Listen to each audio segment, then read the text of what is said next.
tema de los, yo le digo, chismes astronómicos. Las novedades que más o menos se van produciendo, aunque hay muchos lugares que ya no publican nada por el tema del coronavirus, que lo tienen totalmente congelado en ese tema, ¿no es cierto? Hay algunas novedades que ahora las vamos a ir comentando, y más adelante, después de que avance Carlos un poco, vamos a hacer algunos comentarios respecto de los planetas del sistema solar. ¿Por qué? Porque la parte de planetología, o sea, yo decía la otra vez que este curso tiene una parte que es la astronomía de posición, la otra parte que es planetología, y la tercera es la parte de geografía física, perdón, astronomía física. Pero la parte esta de planetología es la que menos ahondamos. Depende de cómo vayamos en adelanto del curso a través del año, al final agregamos más cosas. Pero yo quería empezar a charlar algo respecto de los planetas del sistema solar. De a poco, de a poco. Hoy vamos a hablar un poquito, de un rato, de una hora, no sé, de Mercurio y de Venus, los dos planetas interiores, o sea, más cercanos al Sol que la Tierra. ¿Estamos de acuerdo? Bueno, con respecto a los chismes, como digo yo, astronómicos, primero, el lunes pasado, pasó a 7.000 kilómetros de la Tierra un asteroide bastante grande, que no está bien determinado, entre 2,70 metros y 6 metros, que si hubiera caído a la Tierra se hubiera desintegrado porque no tiene el tamaño suficiente. Y que, para decirlo en dos palabras, es el tamaño de un camión, más o menos, para que tengamos en cuenta esto, ¿no? Como digo, es la sexta aproximación más grande de un asteroide en más de 100 años.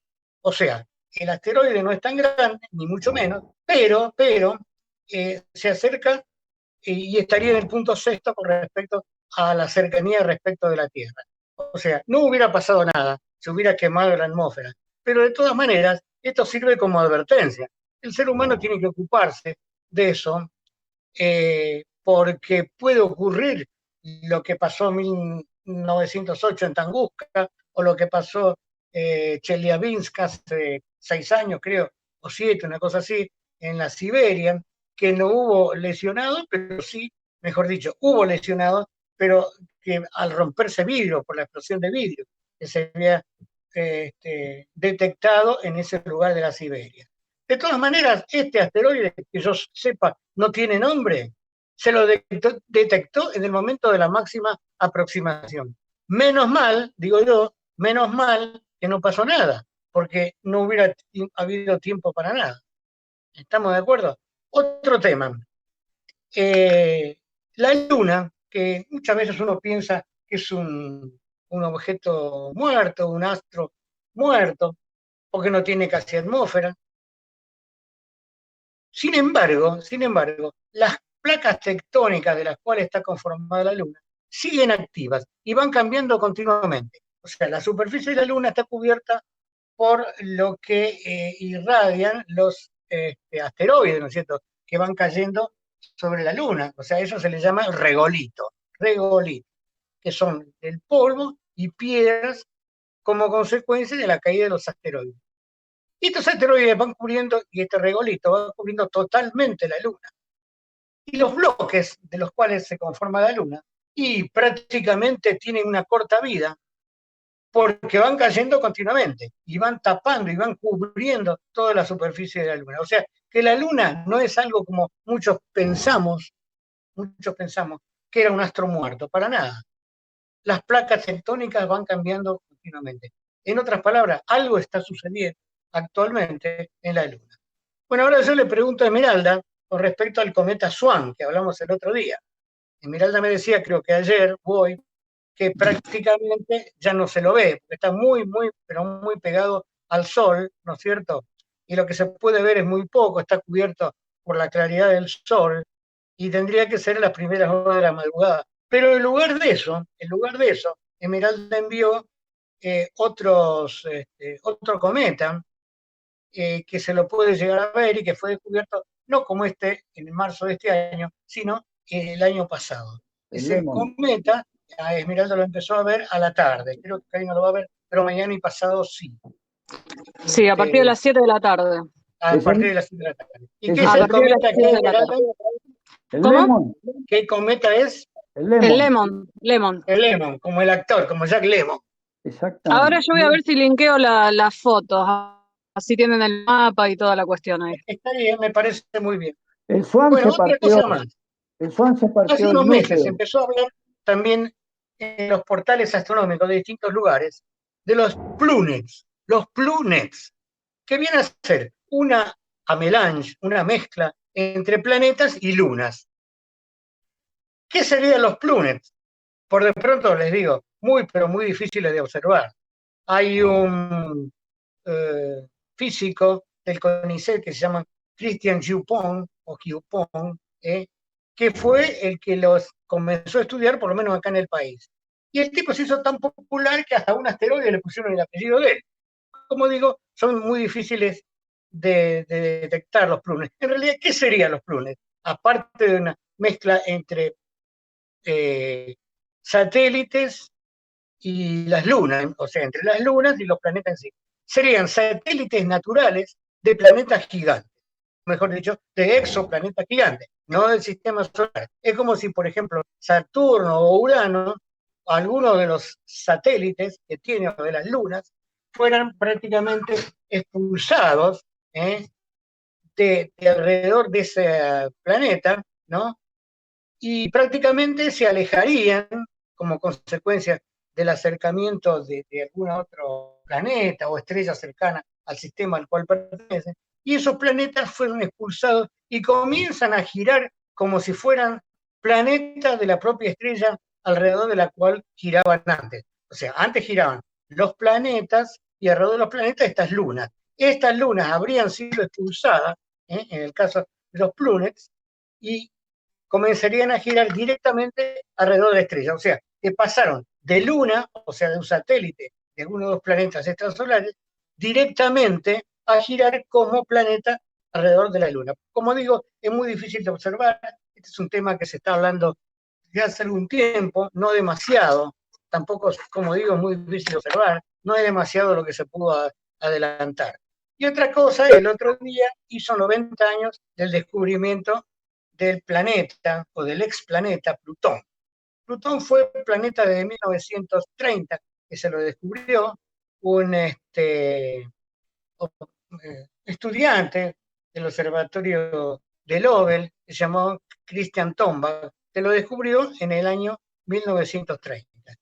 Se lo catalogó como planeta perteneciente al sistema solar, por lo tanto tendríamos 9 planetas del sistema solar, a partir de Mercurio, Venus, la Tierra, etcétera, etcétera. Pero en el año 2006 se lo sacó de la condición de planeta.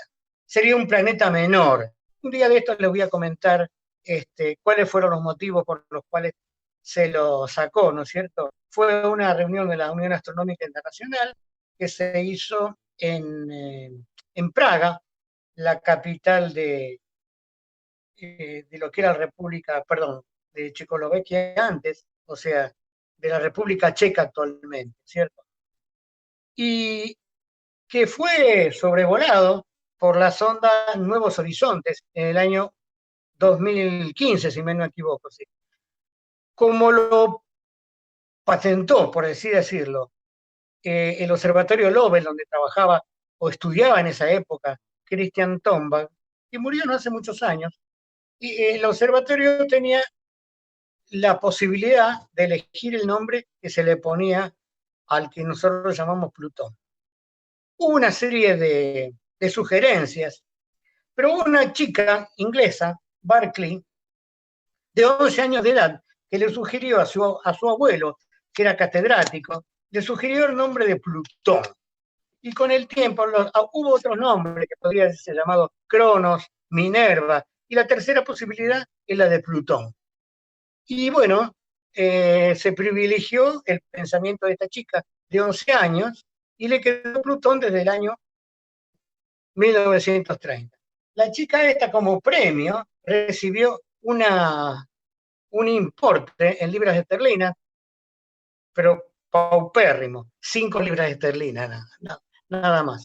Incluso se dice que el personaje de la serie de Disney, el perro Pluto, que conocemos todos, se le puso Pluto por el planeta Plutón, que estaba casi recientemente descubierto.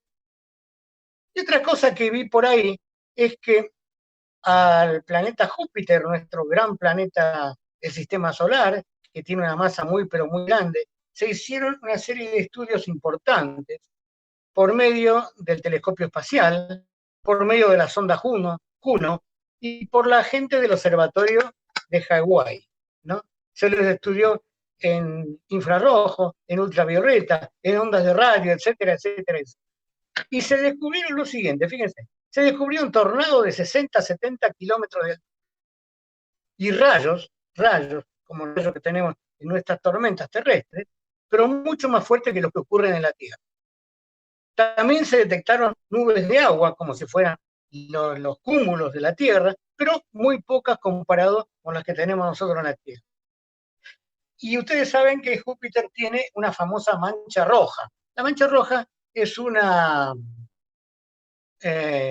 situación que tiene sobre la superficie, que tiene en color rojizo, naranja, marrón, como si fuera un vórtice, como si fuera una tormenta, que por otro lado cambia de tamaño y cambia de color también. En esa mancha roja de Júpiter, que fue descubierta en 1600 y tanto, se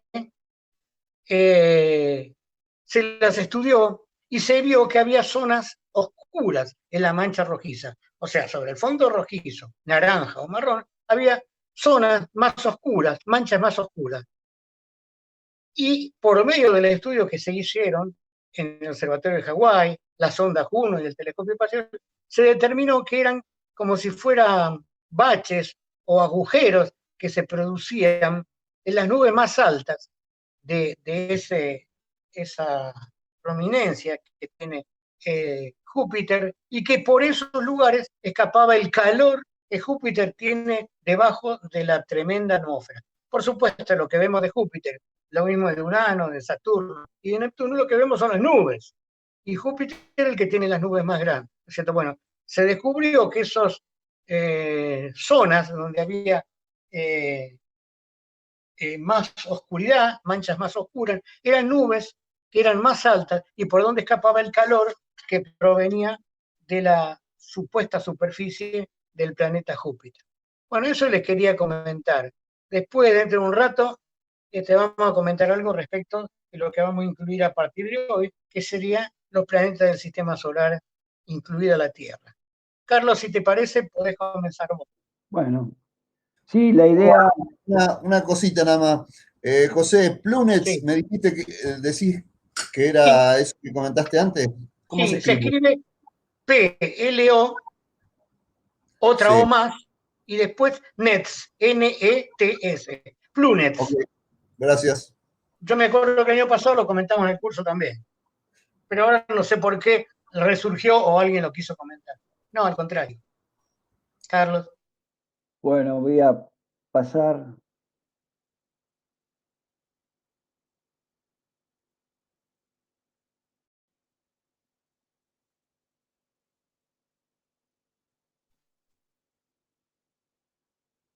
Bueno, el tema este de incluir en el intervalo algo sobre planetología, se nos ocurrió para hacer que la charla fuera más amena, porque por ahí el tema este de los primeros de los elementos de la esfera celeste a veces causa un poquito de aburrimiento. Entonces vamos a cortar para hacerlo más dinámico.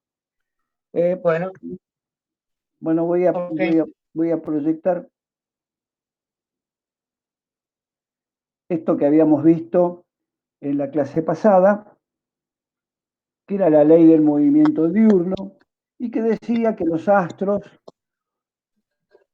tienen movimiento, que se determina que se mueven al mismo tiempo, describen circunferencias cuyos centros pertenecen al eje del mundo,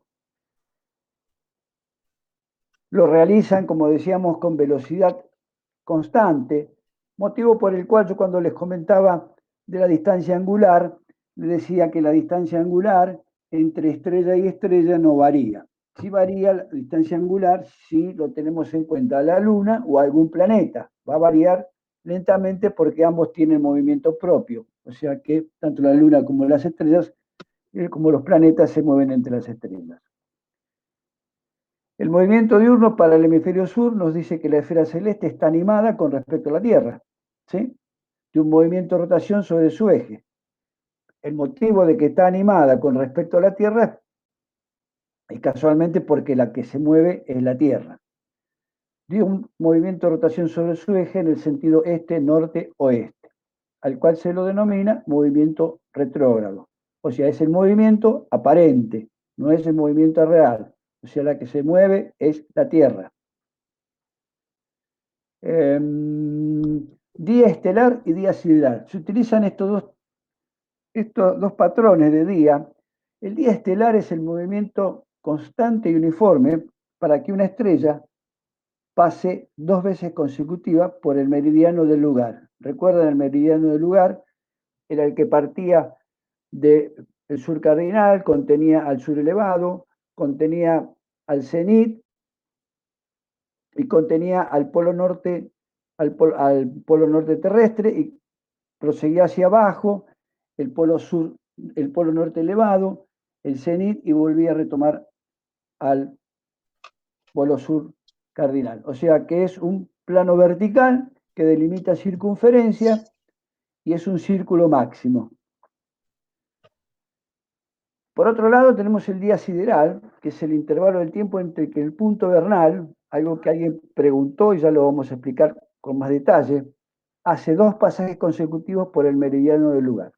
El punto vernal tiene un movimiento de retrogradación, motivo por el cual es más corto que el día estelar. ¿Cuánto? 0,01 segundos, o sea, nada. Motivo por el cual se utiliza puntualmente el día sideral. Vamos a decir que las estrellas completan en 24 horas un día sideral. Bien. El día sideral sinódico se divide en 24 horas siderales, que son 23 horas, 56 minutos, 04 segundos. Ese es el día sideral, el que vamos a tomar en cuenta de ahora en adelante. A partir de estos conceptos se pueden sacar las siguientes conclusiones. La esfera celeste gira en forma constante y da una vuelta sobre sí misma en un día siderio. Era lo que decían los antiguos, la esfera de las estrellas fijas. Y ellos tenían la visión de que la Tierra estaba en el centro del universo. ¿Por qué en el centro del universo?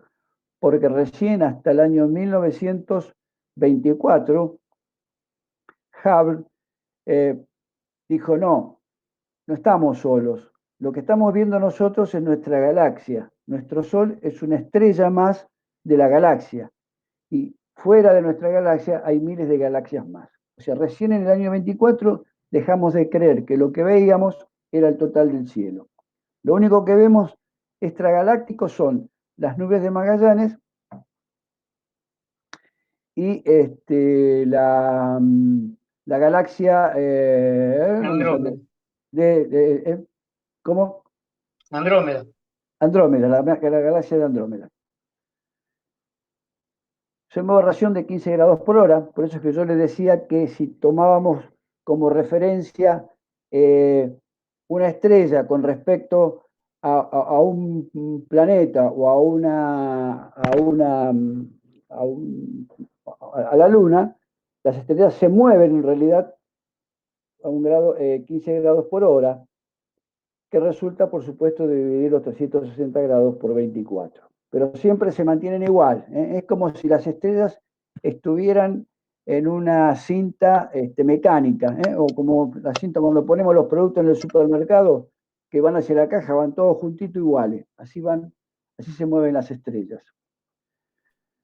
Después yo le amplié el tema de cómo determinar el polo sur elevado y por consecuencia el sur cardinal, que eran 3 veces y media el palo mayor de la Cruz del Sur, pero también lo podemos determinar entre la estrella Chernar y Beta del Centauro. En esa intersección está el polo sur elevado. O sea, si nos encontramos desorientados en la noche, con buscar la Cruz del Sur, bajarla 3 veces y media, y ahí proyectarla al suelo, vamos a tener aproximadamente el sur cardinal, y nos vamos a poder ubicar al respecto hacia dónde tenemos que ir. En cambio de día nos podemos orientar simplemente por el movimiento del Sol, que es de este a oeste, sabemos que es este a oeste, y vamos a tener los puntos cardinales terrestres. Bueno, la esfera es referida al lugar. Yo les contaba que todos los elementos de la esfera celeste se ven reflejados en la Tierra, mejor dicho, los elementos de la Tierra se ven reflejados en la esfera celeste. Y esto se conoce ya desde 200 o algo más años antes de nuestra era. Y yo ya les voy a mostrar cómo era que lo determinaban ellos, con un elemento. O sea, tenemos, la Tierra la hemos considerado un poquito más grande para poder representar los elementos de la Tierra, sobre la Tierra. Acá tenemos la prolongación de lo que sería, o de lo que es la vertical del lugar, que pasa por el centro de la Tierra, el cenit y el nadir, la prolongación. Después tenemos los horizontes, el horizonte de la Tierra, el horizonte matemático, se va a ver reflejado después, se van a unir junto con el horizonte racional en el horizonte en el horizonte de la esfera celeste, del centro de la esfera celeste. Acá tenemos el horizonte geocéntrico de la esfera celeste, ¿ven? Que se refleja. La línea norte-sur, y se prolonga al norte cardinal y al sur cardinal, lo que decíamos, y que este plano vertical es el reflejo de la circunferencia de la Tierra, este plano vertical, que es la prolongación del eje de la Tierra en el polo sur elevado y en el norte elevado. ¿Qué más teníamos? El meridiano de la Tierra, y los círculos horarios o círculos de declinación, ¿ven cómo se va reflejando? Por otro lado, el meridiano superior del lugar, lo que le comentaba yo, que era el reflejo de la circunferencia de la Tierra en la esfera celeste, el plano vertical. El ecuador, el de la Tierra, se refleja ¿dónde? En el ecuador celeste. Ahí está el ecuador celeste. Y no sé si hay algún elemento más. Allá por el año 200, un señor llamado Eratóstenes, que fue el que determinó muy artesanalmente el diámetro de la Tierra, según dicen, no está muy claro, pero fue el que inventó la esfera milar, que se llama milar por los círculos. Y fíjense, puso la Tierra en el centro, la prolongación del eje de la Tierra, el ecuador, este es la eclíptica y la banda del zodíaco, este es el horizonte, acá están los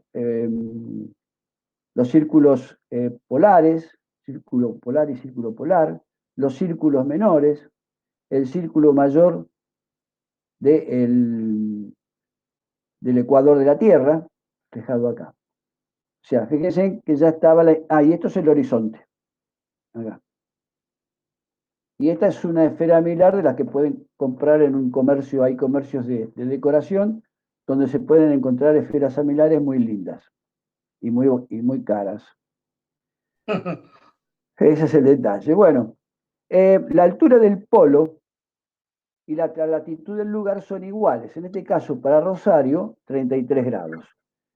Este es un mecanismo que se puede determinar a través de ángulos. Vamos a hacer el dibujo de la Tierra, centro de la Tierra, el ecuador celeste. Vamos a hacer vertical del lugar, con el cenit, el eje del mundo. el horizonte matemático, horizonte 1. Y ahora vamos a hacer lo siguiente. Vamos a trazar una bisectrix en el ángulo ZH1 acá, el ángulo Z, polo sur, en el ángulo. Estos son ángulos adyacentes. Dividimos el ángulo recto en dos ángulos de 45 grados cada uno. Bien. Vamos a hacer lo mismo, ángulo 1, ángulo H. Vamos a hacer lo mismo en este caso acá.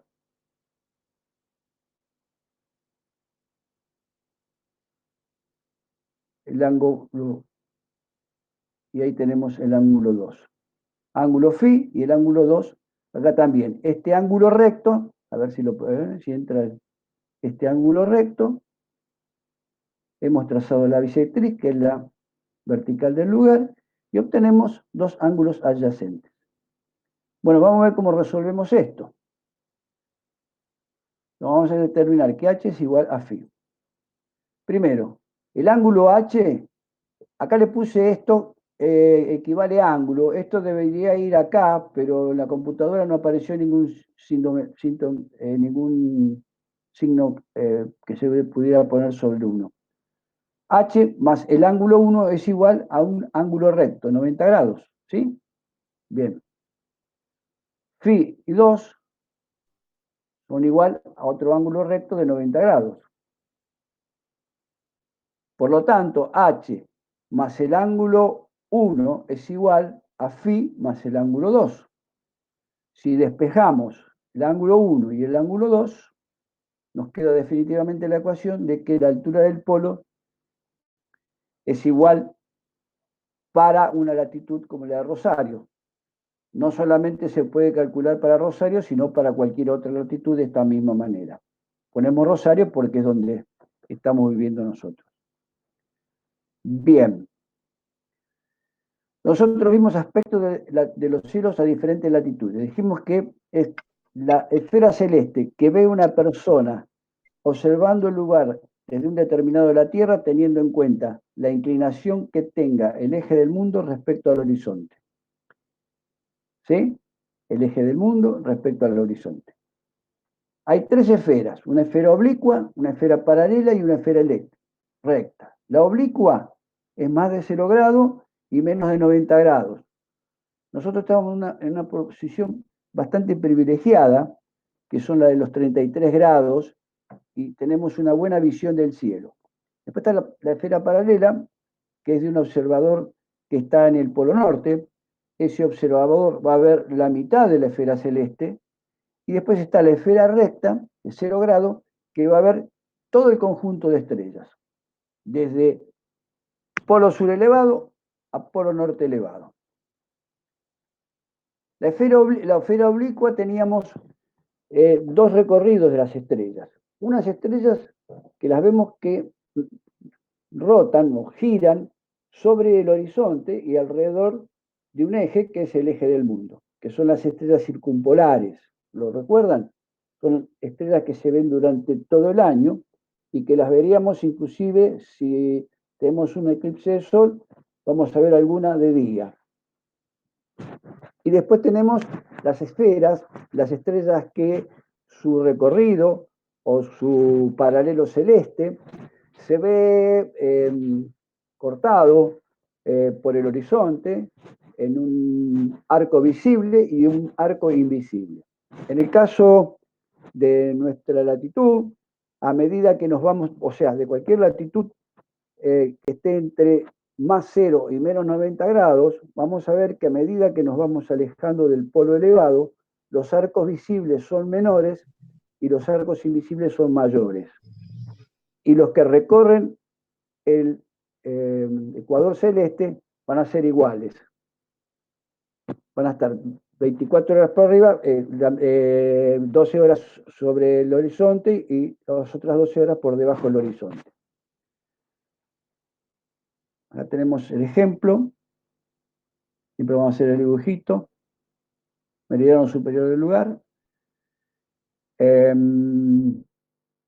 vamos a ver que las estrellas nacen por el este, ganan altura, culminan, se ocultan por el oeste y el resto del recorrido lo hacen por debajo del horizonte. Las que recorren el horizonte, como Mintaka, de la constelación de Orión, están al mismo tiempo sobre el ecuador como al mismo tiempo el arco invisible. Acá tenemos, en este caso tomamos Sirio, en este caso tomamos Mintaka, que nace por el este, son visibles. En este caso tenemos otra estrella que no me recuerdo cuál es, creo que ahí aparece también. Como pueden observar, a medida que nos vamos alejando del polo sur, los arcos visibles se van haciendo cada vez menores y los invisibles son mayores. ¿Vemos estrellas circumpolares? Sí. ¿Vemos estrellas circumpolares en el norte? No. Tenemos este sector de la esfera que es el arco de perpetua aparición. Y acá tenemos el arco de perpetua ocultación. Bien. La Cruz del Sur, la Cruz del Sur, la Cruz del Sur es una constelación circumpolar, y todo este sector, está acá, son las estrellas que vamos a ver permanentemente. Lo que sí las vamos a ver en distinta ubicación. La Cruz del Sur es como si fuera un reloj. La vamos a ver siempre con el palo mayor apuntando al sur, al polo elevado, pero vamos a ver en esta situación, en esta, en esta, en esta. Cuando está acá, está casi rozando el horizonte. Así que es una esfera que se puede ver un observador ubicado a una latitud mayor a 0 y menor que 90. Los astros salen por el este, ganan altura, etcétera, etcétera, se ocultan por el oeste. Sin embargo, puede ver que algunos astros no salen ni se ocultan, sino que describen un día sideral circunferencias con un centro en polo elevado. Las estrellas circumpolares tienen dos características. Tienen doble culminación en el meridiano superior del lugar y en el meridiano inferior del lugar, y no tienen salida ni puesta. Motivo por el cual se las ve durante todo el año. Doble culminación. Si miramos hacia el norte, no observamos circumpolares, y nota que las estrellas que se ven permanecen menos tiempo visible a medida que se encuentran más cerca del polo norte. El horizonte divide al paralelo que describe las estrellas en dos arcos, visible e invisible. Esto se repite acá. Las que están sobre el ecuador tienen arcos visibles e invisibles iguales, y esto se denomina esfera oblicua porque los paralelos de las estrellas forman ángulos oblicuos con respecto al horizonte. Después teníamos otro ejemplo de una esfera correspondiente a la Quiaca, y ahí vamos a ver que a medida que nos movemos hacia el norte, yo voy a hacer el dibujo rápido para no perder más tiempo. A medida que nos vamos moviendo hacia el norte, vamos a ver menos estrellas circumpolares. Fíjense que acá el arco de perpetua aparición es más pequeño y el arco de perpetua ocultación también es más pequeño. Vemos menos estrellas circumpolares y vemos que los arcos visibles son mayores en todos los casos. Recuerden que este arco visible en nuestra latitud era bajito, ahí cortito. O sea, a medida que van... Y fíjense, yo les decía que el eje del mundo es solidario con el ecuador celeste. Baja el eje del mundo y se va elevando el ecuador celeste. Ahí tiene respecto al otro. ¿Sí? ¿Lo ven, chicos? Estrellas visibles menos circumpolares, menor arco de perpetua aparición y ocultación. Ahora vamos a ver una localidad cercana al Polo Sur, que puede ser Se me ocurre Ushuaia, que está más o menos 55 grados al sur.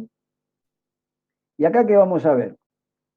Acá vamos a ver mayor cantidad de estrellas circumpolares y menores arcos visibles de las estrellas que están sobre el horizonte y por debajo del horizonte recorren, ¿sí?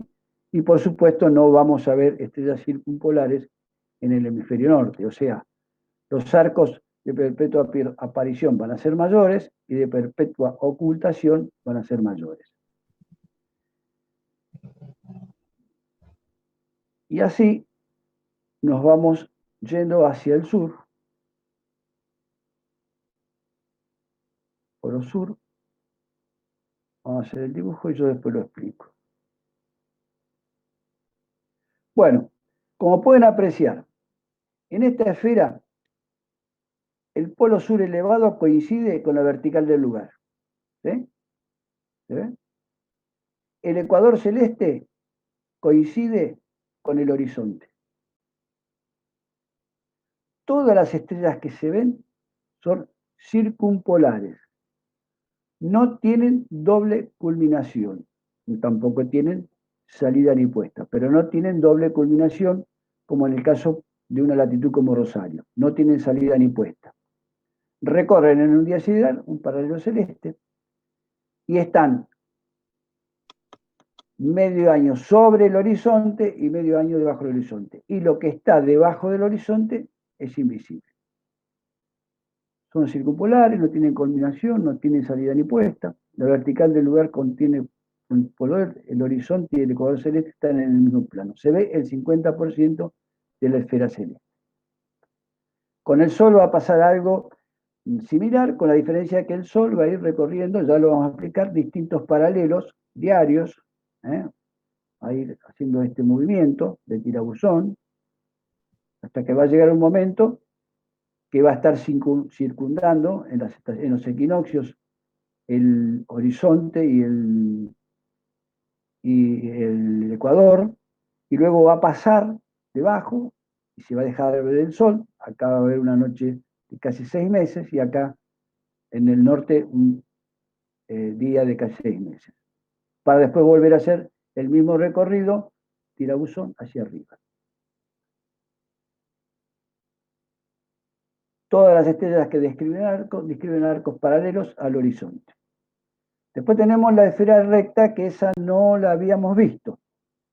Esto es para un observador, creo que no lo habíamos visto. Para un observador No, que está plácidamente en el Ecuador, tomando sol. No sé cómo estará ahora el clima, pero abajo de las palmeras. Y tiene... por ejemplo, en Quito o Nairobi en Kenia. Están justo sobre el Ecuador. Están justo sobre el Ecuador. Ahí en Quito comentaba que había estado Cristina, y que María Cristina, y que habían estado con un pie en el hemisferio norte y con un pie en el hemisferio sur. Claro. Hacia ahí demostraban cómo el agua gira al revés, gira en un sentido en el norte y otro sentido en el sur, la rotación del agua. Bueno, acá tenemos lo siguiente, lo vamos a explicar. Meridiano superior del lugar. Acá tenemos esto, si se acuerdan cómo se llamaba este círculo máximo que contenía el cenit y el nadir y contenía en el centro la vertical del lugar. Eso se llama primer vertical. O sea, la primer vertical va a coincidir, ahora va a salir el dibujito, coincide con el ecuador celeste. Primer vertical coincide con el ecuador celeste. El eje del mundo está sobre el horizonte. Este es el eje del mundo. Esta es la línea norte-sur. Los arcos visibles y los arcos invisibles de todas las estrellas van a ser iguales. Van a estar al mismo tiempo sobre el horizonte que al mismo tiempo debajo del horizonte. En este caso da la sensación de que fueran más pequeños por el hecho de que lo estamos haciendo en función de una esfera. es el observador más afortunado, porque si tiene una buena vista va a llegar a ver objetos del sur y objetos del norte. Ve todo el cielo completo. Todo el cielo completo.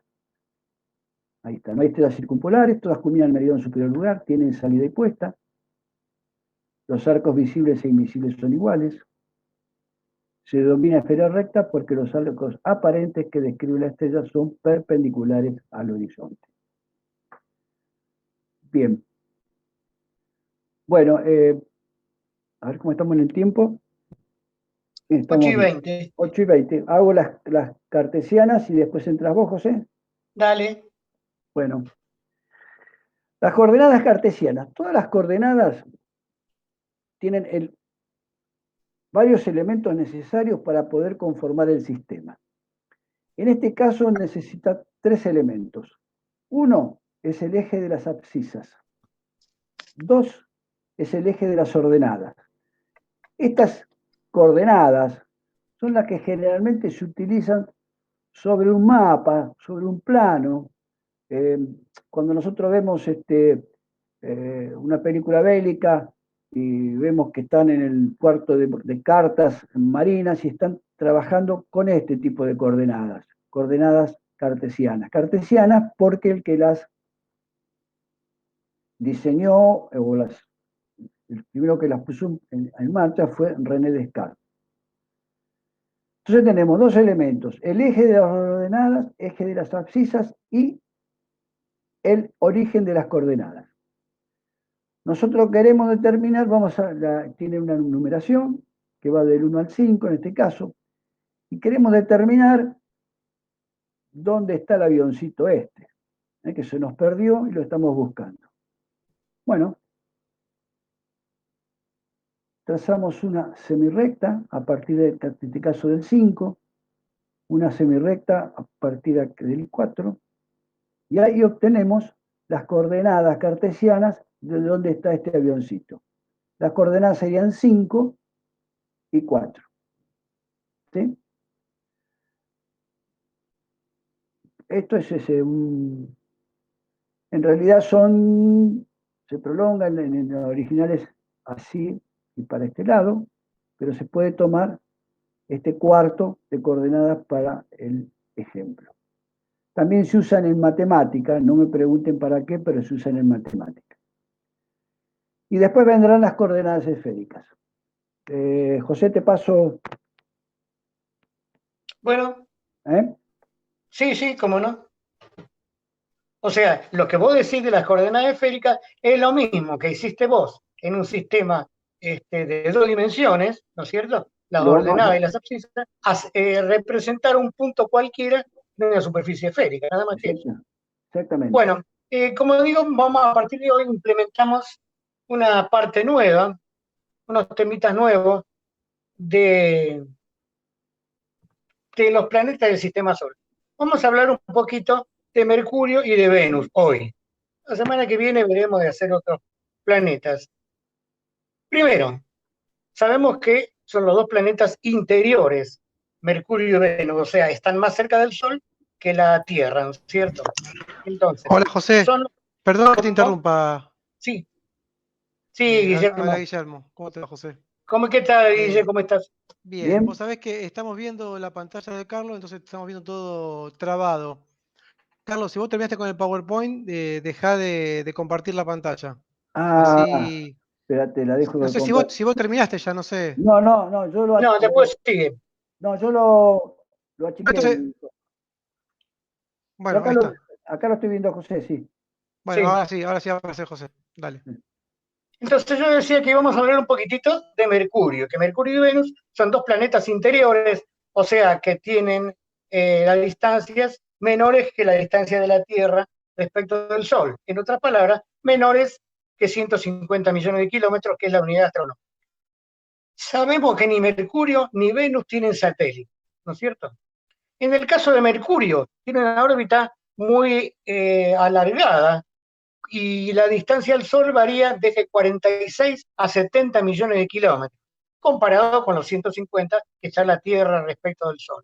El primer estudio que se hizo de Mercurio fue en el año 1974 por los Mariner norteamericanos, y una observación primaria sobre lo de Mercurio es que la superficie está cubierta, como la Luna, de una serie muy importante de cráteres. O sea, en eso se parece mucho Mercurio a la Luna. La rotación de Mercurio son 58, casi 59 días. Vamos a decir 59 números redondos. Y la traslación, es decir, el tiempo que tarda en dar una vuelta alrededor del Sol, unos 88 días. En otras palabras, el día de Mercurio son 59 días terrestres y el año, por la traslación de Mercurio, son 88 días terrestres, o sea, casi 3 meses, ¿no es cierto? Por supuesto que al ser diferente la rotación y la traslación, no muestra siempre la misma cara hacia el Sol, digamos así, como se pensaba en algún momento. Yo decía que era muy parecido a lo de la superficie de Mercurio respecto de la Luna, pero el interior de Mercurio es muy semejante a lo de la Tierra y tiene una densidad muy semejante a lo de la Tierra, algo así como 5,2, 5,4 veces la densidad del agua. El campo magnético es también muy pequeño, por supuesto, no tiene prácticamente nada de atmósfera. Sin embargo, en los vestigios que se puede ver en la atmósfera, aparte de hidrógeno y helio, y se observa también el sodio, que nadie tiene demasiado claro por qué existe sodio en la atmósfera de Mercurio, ¿no es cierto? Quizás sea por la descomposición de las rocas influenciado por el viento solar. Como digo, el estudio de Mercurio fue en el año 74. Y ahora los japoneses están tratando de hacer un envío próximamente por una misión hacia Mercurio, que prácticamente desde hace 30 y tantos años no se obtuvo nada nuevo, ¿no es cierto? Se sabe también, sí, que Mercurio tiene un núcleo sólido de 2.000 kilómetros. Esto es así, que prácticamente el corazón de Mercurio tiene el 50% de la superficie del planeta, cosa que la Tierra tiene solamente un 20 y algo por ciento. Y tiene un núcleo exterior que es más líquido, y la parte interior es más sólido. Eso sería en cuanto más o menos lo que podemos saber de Mercurio, que prácticamente no tenemos datos de hace 35, 36 años. Entonces lo dejamos un poquito de lado y hablemos de Venus. Venus tiene una traslación de 224,5 días, más o menos. Y la distancia al Sol es de más o menos 108 millones de kilómetros. En una época se pensaba que la rotación y la traslación de Venus eran semejantes, o sea que mostraría la misma cara. Sin embargo, no es así. La rotación es de 243 días y la traslación es de 224,5, 225. ¿Qué quiere decir esto? Que el año dura más, perdón, que el día, la duración del día, dura más tiempo, más cantidad de horas que la traslación o revolución alrededor del Sol. Y que la revolución alrededor del Sol es de 243 días en forma retrógrada y con una inclinación de 3,5 grados respecto del plano de la eclíptica. Carlos ya lo dijo, pero lo recuerdo.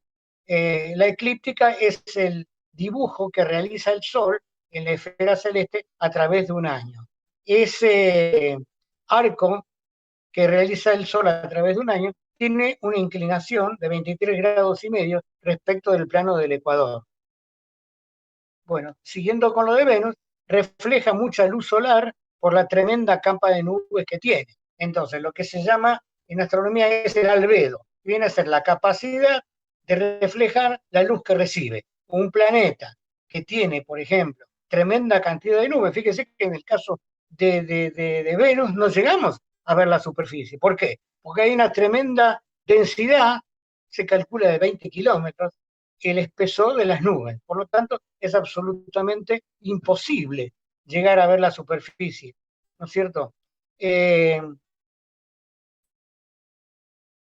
Como digo, refleja una gran cantidad de la luz solar por la tremenda capa de nubes. Y esa atmósfera tan densa, tan compacta del caso de Venus, está formada por dióxido de carbono, o sea, anhídrido carbónico, por vapor de agua, monóxido de carbono, nitrógeno también y algunos compuestos del azufre. Se calcula que sobre la superficie del planeta Venus hay una temperatura de unos 460 grados. Es decir, se produce un efecto invernadero. Entra el calor y no puede salir por la tremenda cantidad de nubes que tiene alrededor. Viene a ser una presión de 95 atmósferas que tiene. Algo así como el equivalente a estar en medio del océano a 1 kilómetro de profundidad. Como digo, existe un efecto invernadero porque no podemos tampoco ver la superficie, ¿no es cierto? Pero en el caso de Venus, así como en el caso de Mercurio lo había estudiado el Mariner, en el caso de Venus fue visitado en el año 62, que hace como 60 años, ¿no es cierto? Por las sondas Mariner, después lo estudiaron las Pioneer, las Venera, y a las últimas que creo que las estudiaron fueron las sondas Vega en el año 85. En los últimos tiempos se descubrió que es probable que haya existido agua también en el caso de Venus, que eso se descubrió en los últimos 4, 5, 6 años, no más que eso. Y además existe importante actividad volcánica, pero no placas tectónicas, como decíamos en el caso de la Luna. Para terminar con esto, vamos a decir algo respecto de la Tierra, que lo conocemos como el planeta azul y que está formado en la atmósfera de un 76% de nitrógeno y un 22% aproximado de oxígeno y un 1,5% de otros elementos de la tabla periódica.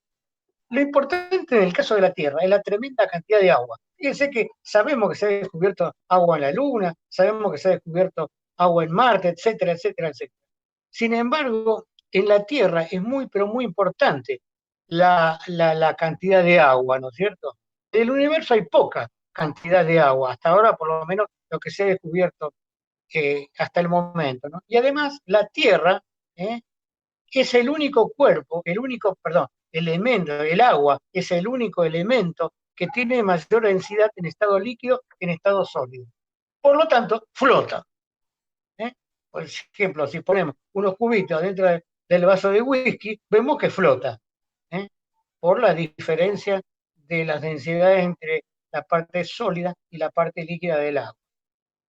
La atmósfera de la Tierra nos sirve muchísimo porque nos protege de la caída de meteoritos que se quemarían en la atmósfera por la fricción, y además la atmósfera de la Tierra absorbe radiación ultravioleta, rayos X, rayos gamma, y además nos protegen del viento solar. O sea, en la Tierra es una especie de modelito, por decirlo de alguna manera, ¿no? Todo funciona como un conjunto absolutamente amalgamado y relacionado y compensado, cosa que no ocurre con otros planetas y tampoco con los satélites del sistema solar. Bueno, esto es lo que les quería comentar. La semana que viene hablaremos de algún otro planeta, seguramente Marte, los asteroides, vamos a ver. Y si hay alguna pregunta y la quieren hacer, vamos a tratar de actuar. José, buenas noches. ¿Qué tal, Marcela? Buenas noches, ¿cómo estás? Diego pregunta si por favor podrías, mejor dicho, pide si podrías volver a explicar qué cosa es el albedo. El albedo es la capacidad de reflejar la cantidad de luz que recibe un astro. Por ejemplo, la Tierra tiene un albedo muy alto. ¿Por qué? Y porque tiene nubes y porque tiene agua líquida, ¿no es cierto? En cambio, por ejemplo, Marte o la Luna o Mercurio tiene un albedo muy bajo porque tiene la superficie, por ejemplo, de color gris o color marrón, y no tienen ni nubes ni agua. Entonces, los planetas que tienen gran cantidad de nubes o de agua o las dos cosas, como el caso de la Tierra, reflejan una determinada cantidad de la luz que reciben. Por ejemplo, la Tierra recibe, por ejemplo, pongamos, el 100% de la cantidad de luz que llega, ¿no es cierto? Y refleja solamente el 39%. La capacidad de reflejar que tiene la atmósfera de tierra es un 39%. Hay una obra famosa de Vangelis, del griego Evangelii Papatanasio, que se llama Albedo 039. Se refiere justamente a eso, la capacidad de reflejar la luz que es capaz de recibir la Tierra. Como Mercurio no tiene atmósfera, no tiene agua, o la Luna tampoco tiene ni atmósfera, tiene paupérrima cantidad de atmósfera, entonces y es una superficie oscura y llena de cráteres, la capacidad de reflejar es muy poco. Yo creo que de Mercurio es un 15%, una cosa por el estilo, entre 12 y 15%. Lo mismo en el caso de la Luna. Y Marte también tiene poco, porque de Marte las nubes son muy pobres, la cantidad de nubes que tiene, y no tiene agua. Y si la tiene escondida bajo unos cuantos centímetros de la superficie del planeta. Entonces la capacidad de reflejar la luz es muy pobre. ¿Se entiende? Eso sería lo que se llama albedo, que se puede dar en porcentaje, por ejemplo, 39% o 35%, por decirlo de otra manera también. ¿Más o menos se entiende? Vos ya sé que lo entendés, Marcela. Gracias, José. Bueno.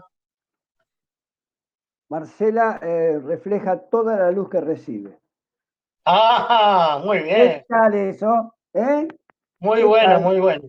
Muy galante, muy caballero. Yo también tengo mis sombras, como mis zonas en sombras, como todo. Bueno. Pero deben ser las menos. No queríamos saber tanto, Marcela.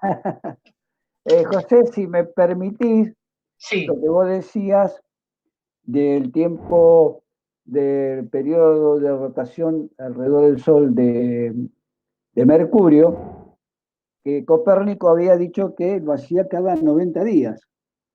¿Qué había dicho? Perdón, repetime. Que Copérnico había dicho que Mercurio rotaba alrededor del Sol cada 90 días. Ajá. Y realmente son 88 días y fracción. Sí. Y fracción. Sí. Y que Galileo, con su pobre telescopio, le vio las fases a Venus. Vio que Venus tenía fases, que fue uno de los puntos en el que él comenzó a valorar el sistema copernicano. O sea, si Venus tiene fase, quiere decir que rota alrededor del Sol. Así es. Bueno. Perfecto, aclarado, muy bien. Señor José, sigo con esto. Adelante. Bien. Diapositiva. Bueno, vamos a ver coordenadas esféricas. Las coordenadas esféricas, cómo representar un punto en una superficie esférica. Normalmente, cuando concurrimos a planetario, José nos hace una introducción con un dibujito en el pizarrón, donde nos muestra cómo ubicar un punto en una esfera determinada que puede ser, por ejemplo, una pelota. Bueno, acá no tenemos pizarrón para dibujar la pelota y tampoco tenemos la pelota a mano. Entonces vamos a ir directamente a las coordenadas esféricas de la Tierra. ¿Cómo se pueden determinar? Como yo le decía, se necesitan siempre tres elementos. Uno es un plano fundamental que pase por el centro de la esfera. El segundo es un eje principal, perpendicular al plano fundamental. O sea, en el caso del horizonte sería el plano fundamental, el horizonte, el eje perpendicular sería la vertical del lugar, sería, por lo tanto, es perpendicular al plano fundamental. Y tercero, un semimeridiano de origen que debe estar limitado por el eje principal. Esos tres elementos son necesarios tanto en las coordenadas esféricas terrestres como en las coordenadas esféricas celestes. O sea, nosotros vamos a ver las coordenadas, cómo se determinan sobre la Tierra, para poder después ubicarnos cómo se determinan las coordenadas en la esfera celeste para ubicar un astro y cuáles son los tres los tres básicos sistemas de coordenadas, que es la alta azimutal o horizontal, que es la Carlos, perdón que te locales o interrumpa. horarias. Sí. No estamos viendo el PowerPoint, no compartiste el escritorio. Ah, perdón. Salgo. Espérate.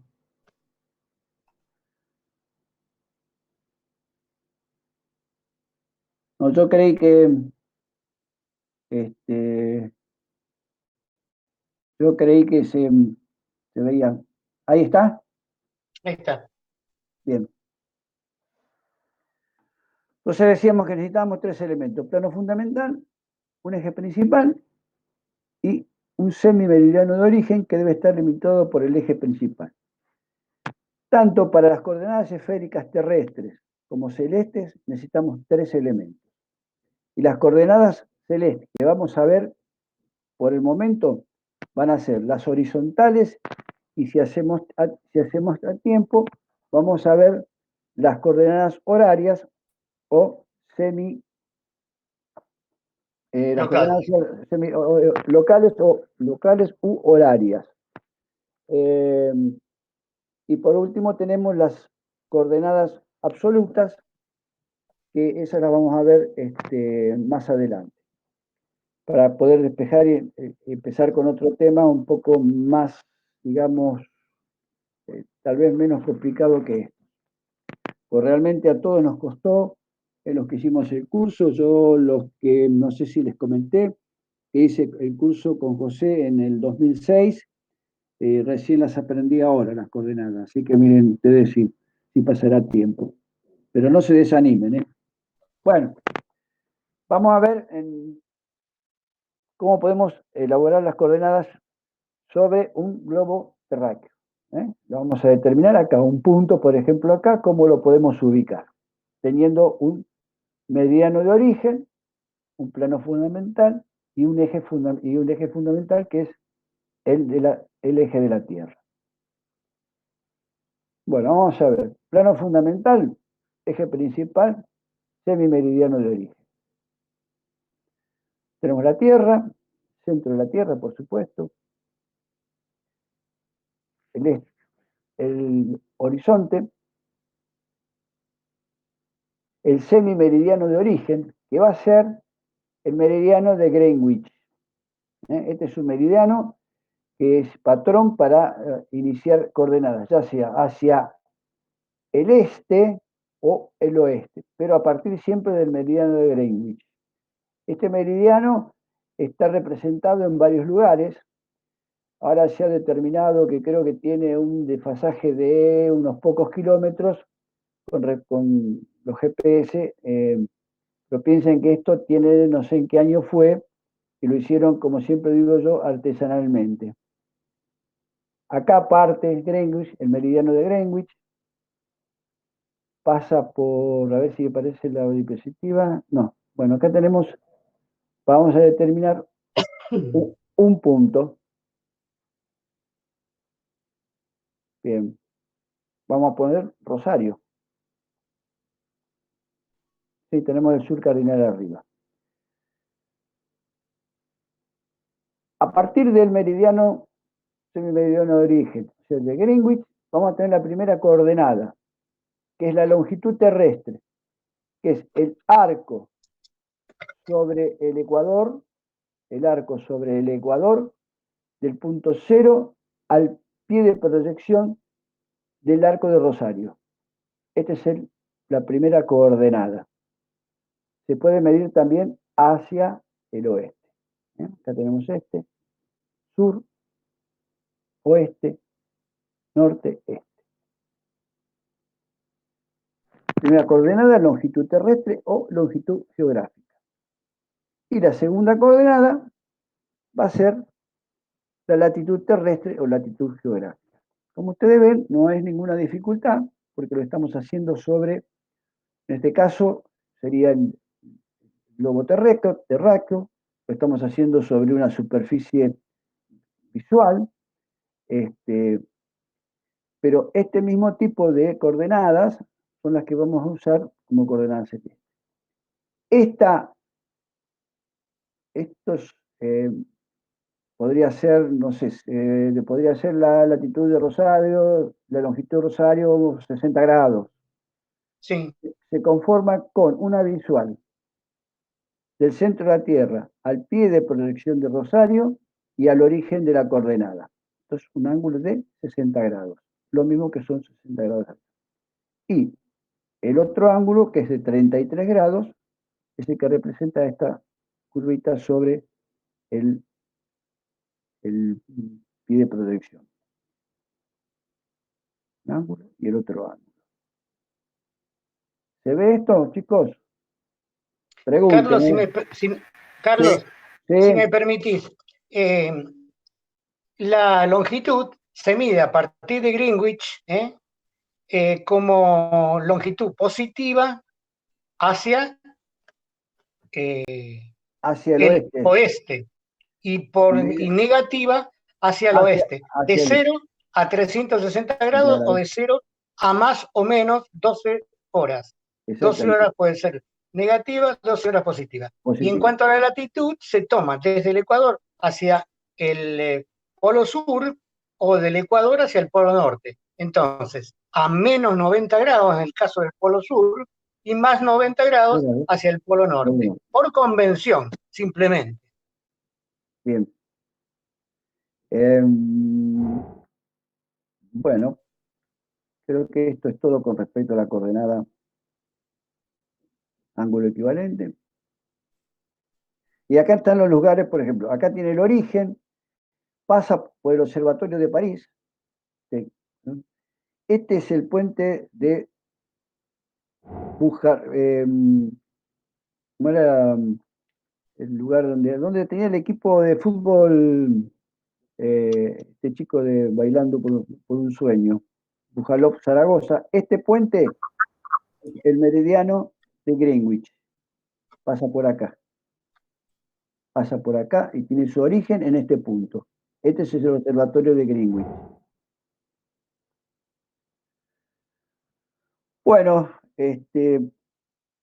yo le traje esta imagen porque nosotros, como le dije en un principio, tenemos que utilizar mucho la imaginación para poder ubicarnos adentro de esta esfera.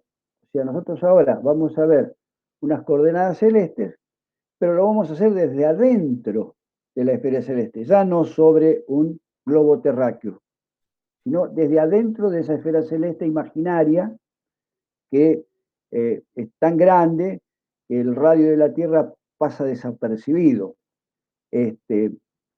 Así que bueno, vamos a ver cómo nos ubicamos.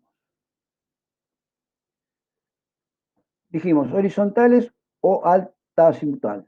Alta azimutal. Ecuatoriales horarias, ecuatoriales absolutas. Estas dos coordenadas son para el momento. En el momento de la observación y después van a cambiar. En cambio, estas coordenadas es el nombre y apellido de la estrella, es cómo están ubicadas en el cielo. Si la Tierra no se moviera, estarían ahí las estrellas, con cada una con su coordenada.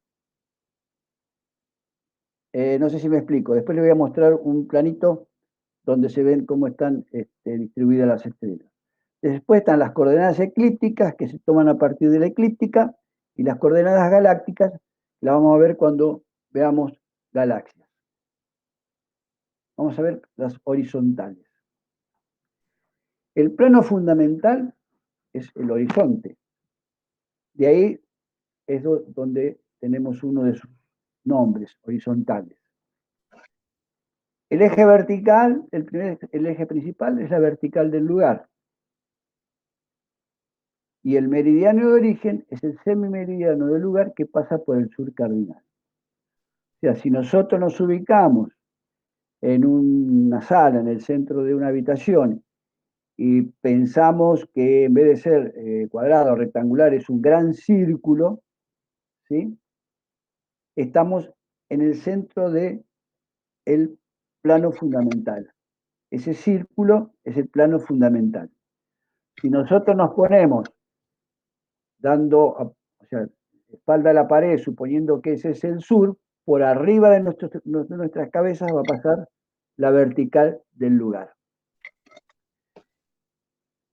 Y el meridiano de origen, perdón, el eje principal, discúlpenme, el eje principal va a ser la vertical del lugar, que cada uno de nosotros tenemos la propia. Y el meridiano de origen, el semimeridiano, ¿qué pasa?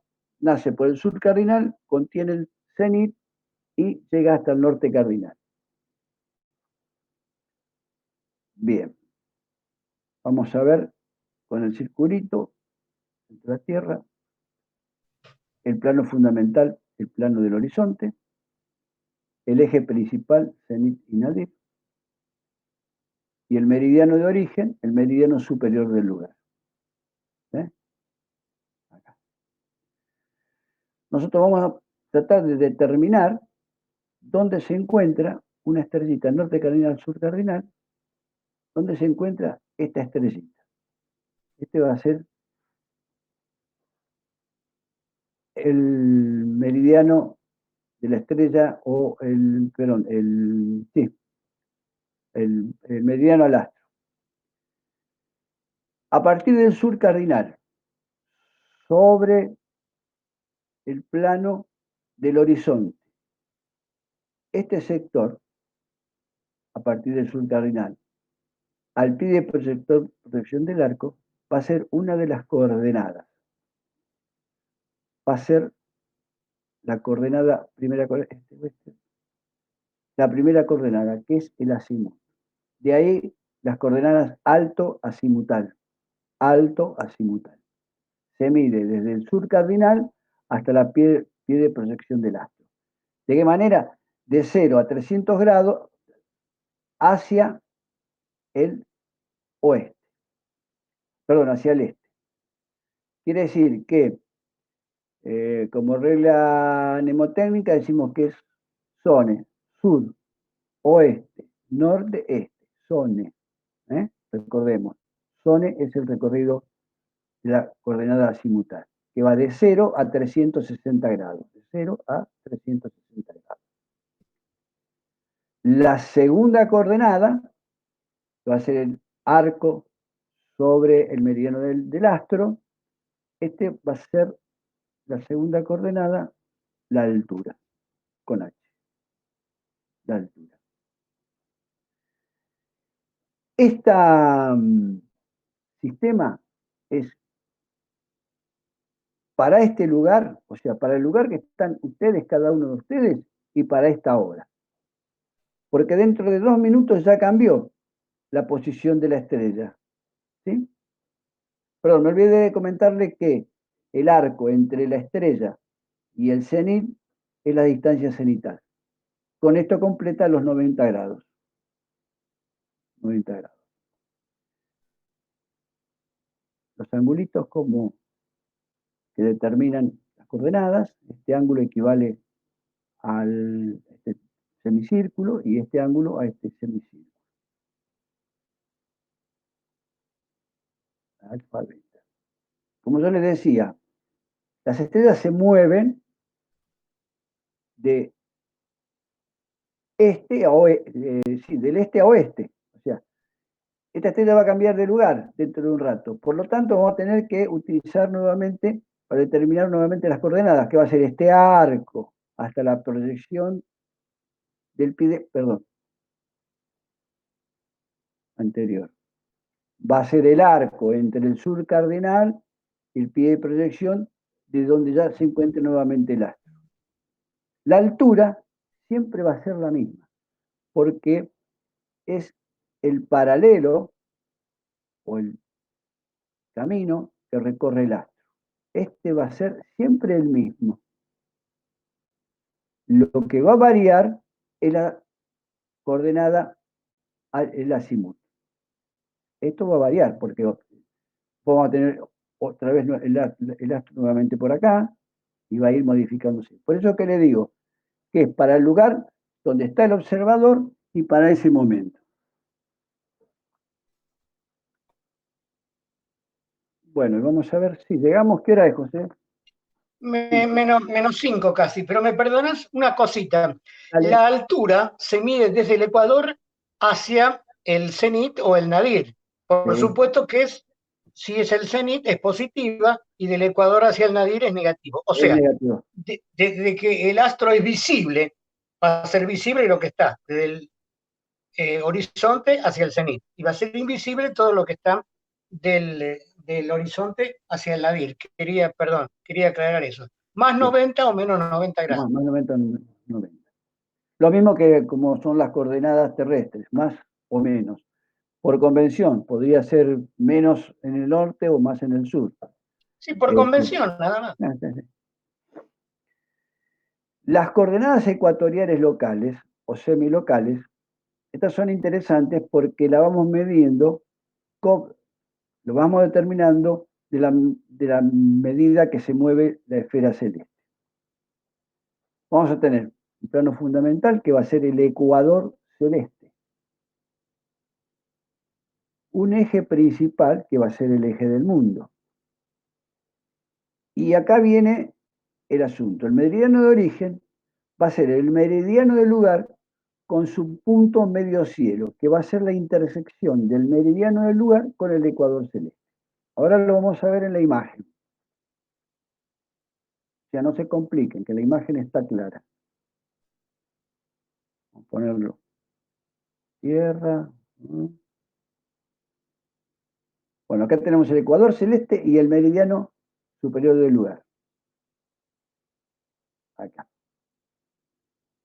Y acá tenemos el medio cielo, o sea, donde el ecuador celeste corta al meridiano superior del lugar. Este es el medio cielo. Me van a preguntar cómo lo podemos determinar. Bueno, tendríamos que estar afuera, o sea, y aproximadamente lo podemos determinar ubicándonos en el lugar de la observación. El medio cielo. Este, oeste. Vamos a determinar la ubicación de este astro. Esta es la visión del astro.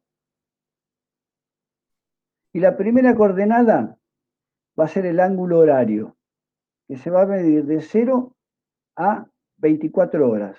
De 0 a 24 horas. De manera retrógrada, o sea, desde el medio cielo hacia el pie de proyección del astro. ¿Por qué desde el medio cielo hacia la proyección del astro y de manera retrógrada? ¿Por qué? Porque está siguiendo el movimiento de la esfera celeste. También es un sistema de coordenadas locales y horarias para el lugar donde está el observador y para esta hora, por ejemplo. Porque dentro de una hora la esfera celeste se movió 15 grados. Esa va a ser la primera coordenada, que es el ángulo horario T. Movimiento retrógrado se mide de 0 a 24 horas o de 0 a 360 grados. De 0 a 360 grados o de 0 a 24 horas. Y la segunda coordenada va a ser del astro a la pie de proyección del astro, y esa coordenada se va a denominar declinación del astro. Esa coordenada también siempre va a ser la misma para el astro. La que se va a modificar es esta. Por eso es que decimos semilocales. Esta es la que se va a modificar. Esta siempre va a estar igual, porque este es el paralelo que recorre el astro. Y como dijimos, siempre recorre el mismo paralelo. No así el Sol, que el Sol va a tener distinta declinación. ¿Sí? Ahí está. Este es el paralelo que recorre el astro. Siempre va a ser el mismo. Si hay un astro acá, va a tener este paralelo acá. O sea, esto va a ser siempre igual.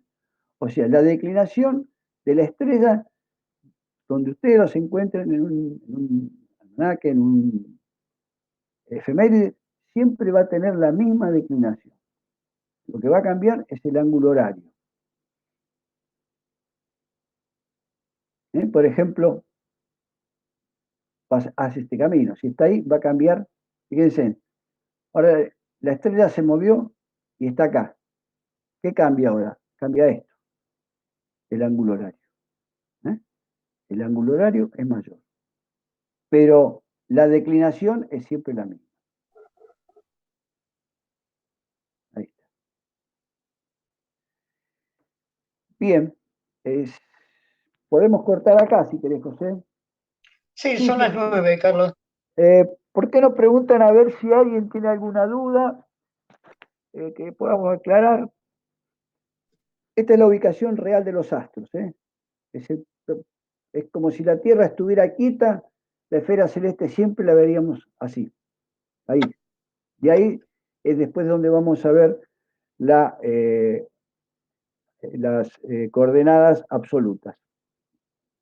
Bien. ¿Algo para preguntar? Si me permitís, Carlos, quería acotar que el ángulo horario, vos lo dijiste muy bien, varía de 0 a 360 grados o de 0 a 24 horas a razón de 15 grados por hora, ¿no? Sí. En coordenada retrógrado. Es la única Exacto. coordenada de todas las que vamos a ver a través del año que es retrógrado. O sea, se mueve en el mismo sentido que se mueve la esfera celeste, de este a oeste.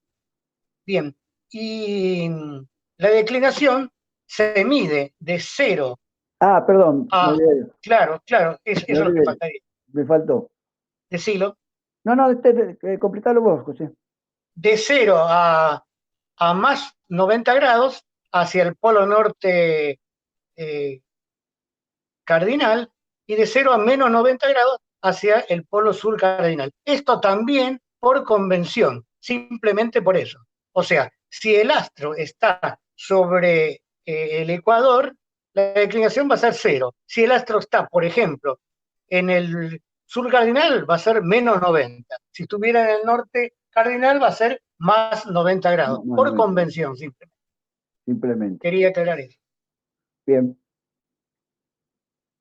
Bueno. No sé, ¿alguien tiene alguna pregunta? ¿Alguna duda? Muchas dudas. Todas las dudas. Lo que podrían hacer es rever, porque van a recibir esta parte del PowerPoint, pegarle una miradita en un rato, anotar en un papelito, ¿no es cierto?, para tenerlo presente, las preguntas y que las hagan en la clase próxima. Y nosotros se las vamos a contestar en la medida de lo posible. Hola. Sí, te escucho. Hola, sí, mi nombre es Daniel. Hola, Daniel. Sí, Daniel. Quería comentarles por lo menos lo que me llegó a mí a través del WhatsApp, el texto que enviaron el apunte. Sí, el primero. Sí, está en, ¿cómo es? Adobe. Sí. ¿Puede ser? Sí. Sí. Vos sabés que a mí, por lo menos a mí, me ha llegado muy chiquitito que fue imposible modificarlo. No lo pude imprimir, que me vendría buenísimo, porque la clase está muy bien, espectacular, pero siempre conviene repasarlo para reafirmar en los momentos libres que uno tenga en la semana. Pero lo que quería comentar eso, fíjense, asegúrense de que el texto llegue bien. A mí no me llegó bien, no sé a los demás chicos. A mí me llegó lo más bien, ¿Estás recibiendo también el PowerPoint? No, está bien. Perdón, yo me perdí un par de clases porque habían cambiado bien. Y recién esta semana me uní al WhatsApp, así que... Bueno, en el WhatsApp están la grabación de las clases anteriores y vas a tener la grabación de esta clase. Así que ahí te ahí tenés para guiarte. Bien. Perdón, quiero hacer una pregunta. ¿El señor Oscar Martino está en la platea? No. No, me parece que no. No, me hubiera contestado. Bueno. Hola, ¿me escuchan? Sí, te escuchamos. ¿Qué tal? Mira, a mí también me llegó el PDF y estaba como muy chiquito cuando lo imprimís. Las letras son muy chiquititas. Yo lo que hice, se lo comento para los muchachos que preguntó, lo que hice fue hacer una captura de pantalla, lo convertí a un JPG común y de esa manera lo imprimí grande y se ve bien y se lee perfectamente, pero va a tener que hacer captura de pantalla. Agrandarlo lo más que puedas al PDF mientras que entre en las dimensiones de tu monitor y después sí imprimirlo. Yo lo hice así y me quedó bien. No, era Bueno, para darle ese consejo. No. Bien. ¿alguna acotación más? ¿Alguna pregunta más? Guillermo, Guille, ¿estás ahí? Estoy, Carlos, sí. ¿Eso se puede solucionar? ¿De que salga más grande el Sí, PDF? lo voy a rever y lo vamos a enviar diferente, con una mejor calidad, a ver si se ve mejor. Bueno, Muy bien, Guille. brillante, Guille, lo Bueno. tuyo. Gracias. Bueno, Será- gente, gracias por el aguante, que tengamos buenas noches y buen fin de semana para todos. mediante el coronavirus. Igualmente, gracias. Mediante el coronavirus hasta la semana que viene. Un abrazo para todos. Saludos, José. Gracias, igualmente. Bien, Salud. buen fin de semana. Chau, chau. Chau.